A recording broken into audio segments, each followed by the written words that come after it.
I a continuació anem a seguir en la secció... Horror Story. Què eres? Que mos dugueu? Ah? Pues que què mos dugueu? Està si veig a Dani l'abans, tu dime. El pare de la història. Què tal? Què esteu fent, a veure? Què mos porteu? Ah, sí? No, la segona part de la història, no? Molt bé, estàvem esperant-la ja des del mes passat, mos teniu també en ascoes. Doncs anem a recordar de que on ens van quedar. Exacte, a veure. A veure, Arthur va rebre una interpretació prou estranya dels seus somnis que tenia tots els dimecres. Una dona molt estranya, de camí al seu treball, li digué que tinguin en compte uns nombres. I se'n recordeu que Arthur va despertar d'uns somnis molt estranys. Per almenys comptava amb l'ajuda de Mary. Ja.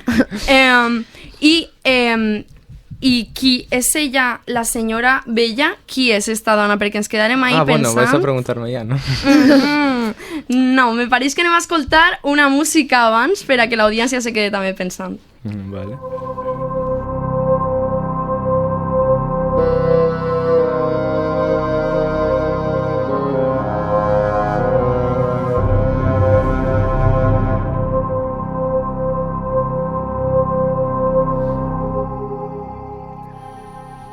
Arthur returned from work at 10 o'clock in the evening.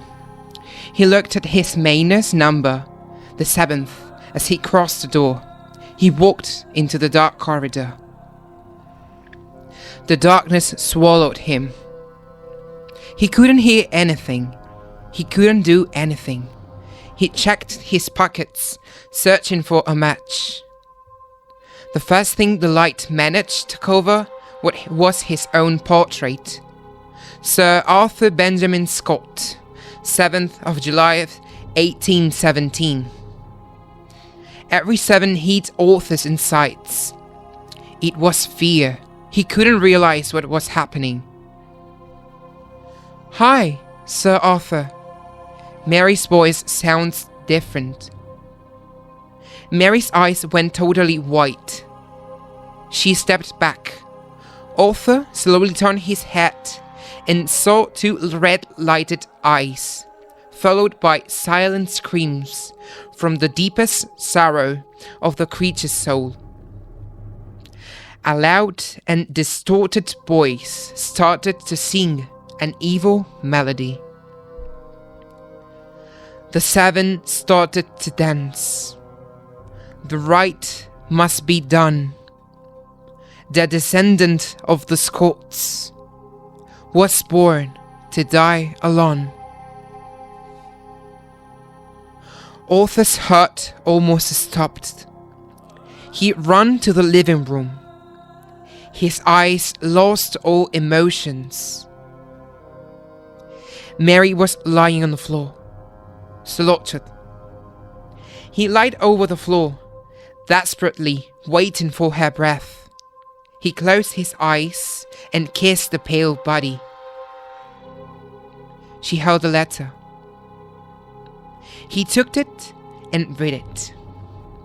The same exact foursome the creature had sung in his nightmare was written, followed by Mary's calligraphy.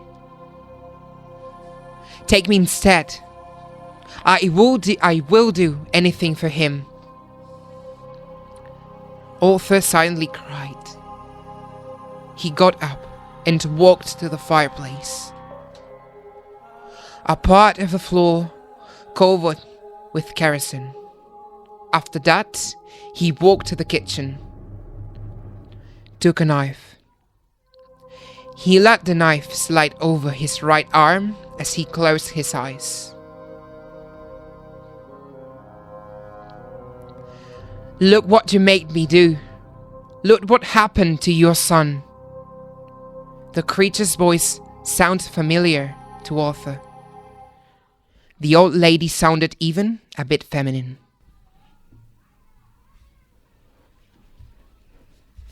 Bé, què opineu?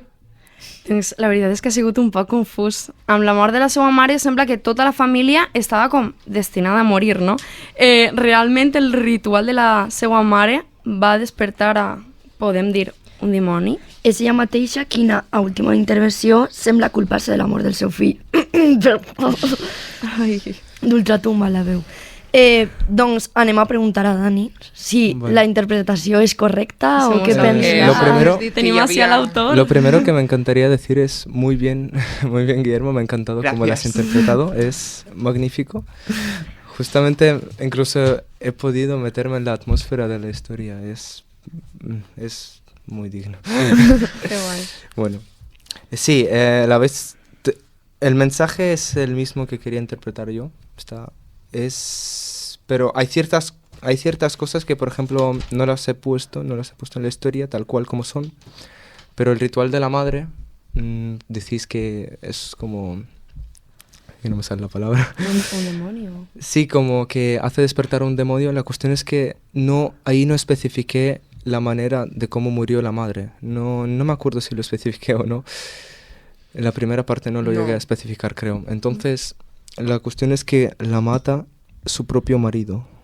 Entonces, y la mata en unas circunstancias un poco perturbadoras, por lo cual, sí, extrañas. Aquí tenim una Entonces, doble interpretació. por lo cual, no he decidido no poner eso en la historia porque veía que se extendía demasiado y que Sí. simplemente para una sección de la radio no es lo suficientemente corta para ello. Pues ja que mos parles de la extensió i tal, creus que podries animar-te a escriure una novel·la del mateix rotllo? Seguramente, no veo nada en contra de ello. La cuestión es terminar con los exámenes. Exacte. Terminar con los Les exámenes y prioritats. tener tiempo libre y bueno. Porque a mí me gusta escribir, lo disfruto mucho. Que guai. No te va suposar massa, no? Escriure la història, com No, te vas claro. sentir mentre l'escrivies? No sé, tenía un poco incluso de melancolía en el alma cuando lo escribía. Edgar Estaba- Allan Poe, tenéis Sí, No sé, eran las 12 de la noche y tenía que escribir la historia para el día siguiente.